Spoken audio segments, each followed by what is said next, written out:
നിങ്ങളുടെ ഇഷ്ട പരമ്പരകൾ എക്സ്ക്ലൂസീവായി സൺ നെക്സ്റ്റ് ആപ്പിലൂടെ തികച്ചും ഫ്രീ ആയി. ഇപ്പോഴേ ആപ്പ് ഡൗൺലോഡ് ചെയ്യൂ. ഇനിയും ഭാവനെ വെറുതെ വിട്ടാ ശരിയാവില്ലേട്ടാ. നമ്മളിപ്പോ എന്ത് ചെയ്താലും ഭാവന കേൾക്കില്ലമ്പേ. അതുകൊണ്ടാ ഒന്നുകൂടി ആലോചിച്ച് ചെയ്യാൻ പറഞ്ഞേ.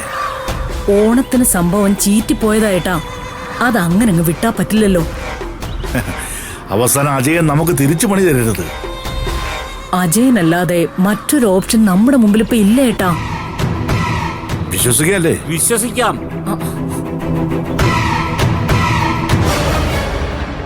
ഉറപ്പായും വിശ്വസിക്കാം.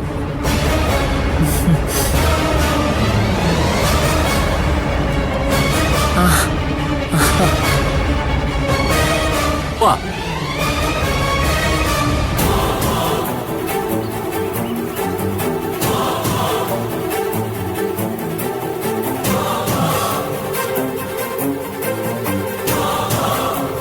എന്താനുരുദ്ധ, ഞാൻ ചതിക്കുന്നു തോന്നുന്നുണ്ടോ?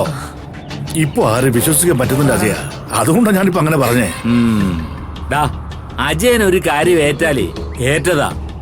ഇനി കോടികൾ തരാമെന്ന് പറഞ്ഞാലും അജയൻ മാറത്തില്ല. ഞാനും അങ്ങനെ തന്നെ അജയ. ഇപ്പൊ ഞങ്ങൾ എന്താ വേണ്ടത്?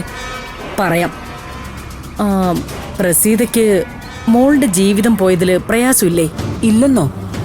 പ്രയാസേ ഉള്ളൂ.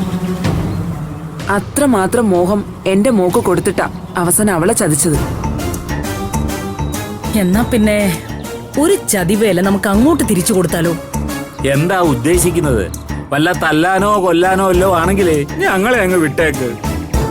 അജയൻ അതിന് അമ്മ പറയുന്ന കേൾക്ക്. അല്ലാതെ ആരെയും തല്ലിയും കൊല്ലിയൊന്നും വേണ്ട. എന്നാലേ ധൈര്യമായിട്ട് പറ, ഞാൻ ചെയ്യാം. പക്ഷെ സൂക്ഷിക്കണം. വല്ല സംശയം വന്നാ പിന്നെ ഇപ്പൊ ആ വീട്ടിലുള്ള സ്ഥാനം പോവും. അങ്ങനൊന്നും പോവില്ല. എന്നാ പറ, എന്താ കാര്യം? ജയനിർമ്മലയുടെ മനസ്സ് തളർന്നാ പിന്നെ അവളെ തോൽപ്പിക്കാൻ എളുപ്പോ. അത് അമ്പാലിക പറഞ്ഞത് 100% കറക്റ്റാ. അങ്ങനെയാണെങ്കിൽ ഭാവനയുടെ ഗർഭം കലങ്ങണം.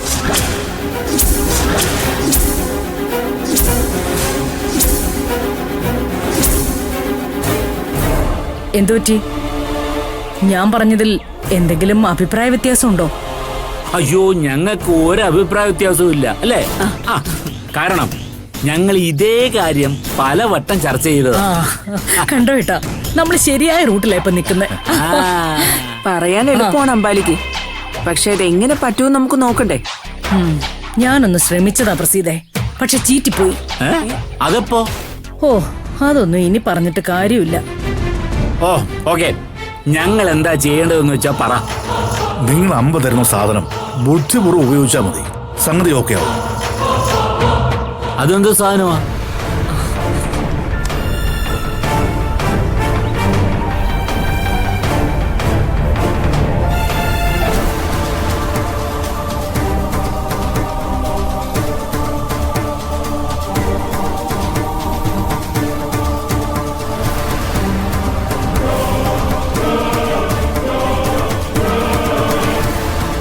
ദേ, ഈ ഏലസ് കണ്ടോ? ഇതിലാണ് നമ്മൾ പണി കൊടുക്കാൻ പോകുന്നത്. ഇതെങ്ങനെ ശരിയാകും? ഏലസ് ഒന്നും കെട്ടിക്കൊടുക്കാൻ പറ്റില്ല. അയ്യോ, ഇത് കെട്ടിക്കൊടുക്കാനുള്ളതല്ല. പിന്നെ ഇത് ഭാവന വരുന്ന വഴിയിലിട്ടേക്കണം. ഭാവന ഒന്നും മറികടന്നാൽ മാത്രം മതി. പിന്നെ സംഗതി സക്സസ് ആവും. അയ്യേ, ഇതൊന്നും ഫലിക്കുമെന്ന് തോന്നുന്നില്ല. നെഗറ്റീവ് പറയാതെ അജയ. നിങ്ങൾ വിചാരിക്കുന്ന പോലുള്ളൊരു ഏലസല്ല ഇത്. ഫലിക്കൂന്ന് പറഞ്ഞാൽ കൃത്യമായിട്ടും ഫലിക്കും. അപ്പോഴേ മറ്റാരെങ്കിലും മറികടന്നാലോ?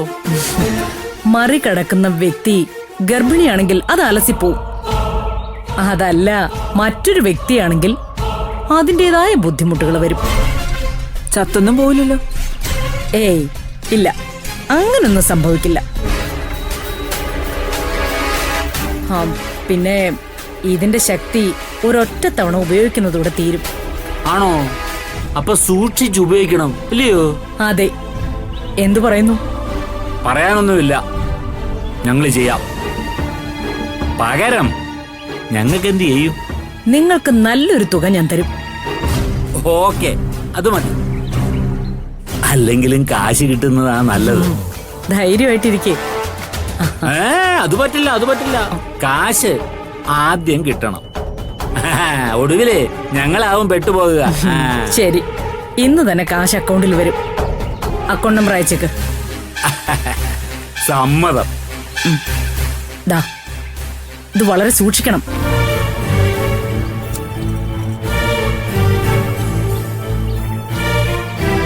ഓക്കെ. വളരെ പ്രശസ്തനായ ഒരു ദുർമന്ത്രവാദി ചെയ്തു തന്നൊരു ഏലസാണിത്. സൂക്ഷിക്കണം. അതൊക്കെ ഞാൻ ഏറ്റു. ആ, എന്നാ പിന്നെ നിങ്ങൾ പോയിക്കോ. ഓക്കെ, ഞാൻ പോവാ. ശരി.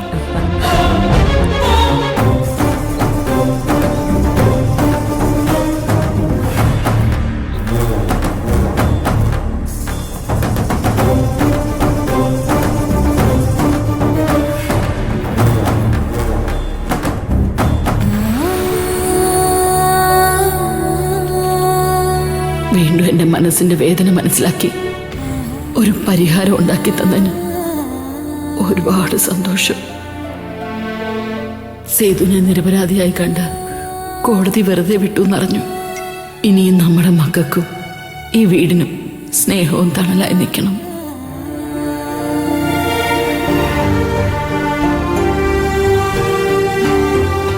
ഗായത്രി,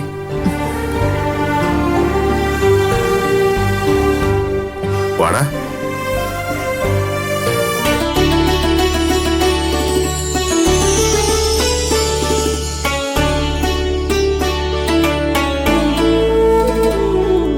അമ്മേ,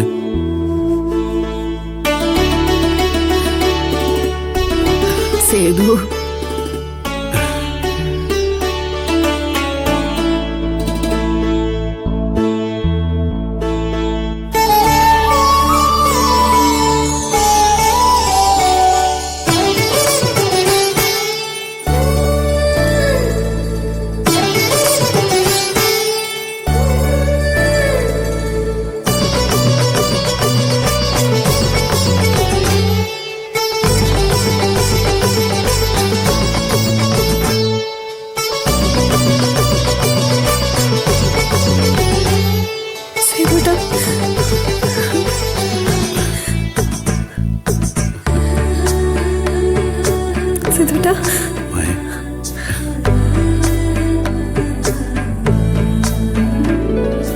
ദൈവം എന്നെ കൈവിട്ടില്ല.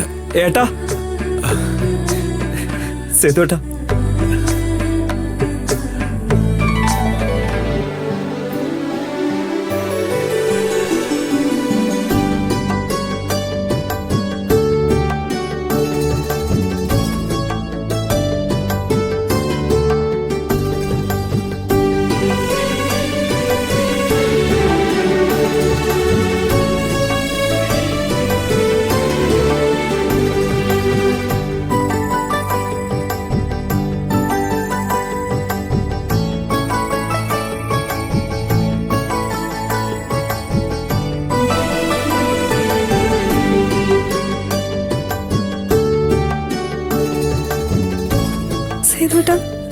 സേതുവേട്ടനെ വെറുതെ വിട്ടുന്ന് മാമ വിളിച്ച് പറയുന്നത് വരെ ഞങ്ങൾക്ക് ഒരു സമാധാനം ഇല്ലായിരുന്നു.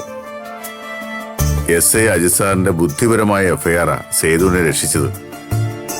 മയക്കുമരുന്ന് സംഘത്തിലെ പ്രധാന നേതാവായ മൈക്കിളിനെ ബുദ്ധിപൂർവം സ്വന്തം വീട്ടിലെത്തിച്ച ശേഷം പോലീസിനെ കൊണ്ട് തൊണ്ടിമുതൽ സഹിതം കസ്റ്റഡിയിൽ എടുപ്പിച്ചെന്നാണ് എഫ്ഐആറിൽ പറഞ്ഞിരിക്കുന്നത്. വർഷങ്ങളായി ഈ സിറ്റിയിലെ പോലീസുകാർക്ക് ഒരു തീരാ തലവേദനയായിരുന്നു മൈക്കിള്. ആദ്യമായിട്ടാ തൊണ്ടിമുതൽ സഹിതം അവനെ പോലീസിന്റെ കൈ കിട്ടുന്നത്. ഇവിടെ രക്ഷപ്പെടാൻ വേണ്ടി പല മാർഗങ്ങളും മൈക്കിള് നോക്കി. പക്ഷെ കോടതി അതൊന്നും വകവച്ചില്ല. അവനെ ശിക്ഷിക്കേണ്ടത് 100% അത്യാവശ്യമാണെന്ന് കോടതിക്ക് വ്യക്തമായിട്ട് മനസ്സിലായതുകൊണ്ട് കൂടുതൽ വിചാരണയൊന്നും സേതുവിന് നേരിടേണ്ടി വന്നില്ല. അത്രമാത്രം ചെറുപ്പക്കാരെയാ മൈക്കിള് നശിപ്പിച്ചിട്ടുള്ളത്. ഭരത്തെ, മോനെ നീ കേൾക്കുന്നുണ്ടല്ലോ? ആരുടെയൊക്കെയോ കർമ്മഫലം കൊണ്ടാ കണ്ണി കൊള്ളേണ്ടത് പിരിയെത്തിക്കൊണ്ട് മാറിപ്പോയത്. മോനെ, ഇനിയെങ്കിലും ഇങ്ങനെയുള്ള തെറ്റുകൾ സംഭവിക്കരുത്. ഇല്ലമ്മേ. വല്യച്ഛനെന്ന് പറഞ്ഞ പോലെ ഞാനായിട്ടൊരിക്കലും ഈ കുടുംബത്തിന്റെ സന്തോഷവും സമാധാനവും കളയില്ല.